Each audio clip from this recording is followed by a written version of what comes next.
حضرت عبداللہ بن مسعود رضی اللہ عنہ نے فرمایا، جو شخص چاہتا ہو کہ اللہ تعالیٰ اس کو جہنم کے 19 فرشتوں سے نجات دے، وہ بسم اللہ الرحمن الرحیم پڑھے تاکہ اللہ تعالیٰ بسم اللہ کے ہر حرف کے بدلہ اس کو جہنم کے ایک فرشتہ سے محفوظ رکھے، کیونکہ بسم اللہ کے 19 حرف ہیں۔ حضرات مکرم دیکھو، ذرا غور کرو کہ اتنی بہت بڑی فضیلت ہے، بسم اللہ الرحمن الرحیم کے 19 حرف ہیں۔ تو ایک صحابی جو ان کا نام حضرت عبداللہ بن مسعود رضی اللہ عنہ ہے، وہ فرما رہے ہیں کہ جو بندہ چاہتا ہو کہ اللہ تعالیٰ اس کو جہنم کے 19 فرشتوں سے نجات دے دے تو وہ بسم اللہ الرحمن الرحیم پڑھتا رہے، تو اللہ تعالیٰ اس کو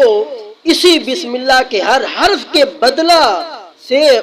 ہر ایک فرشتے سے، یعنی جو ہر ایک جہنم کا فرشتہ ہے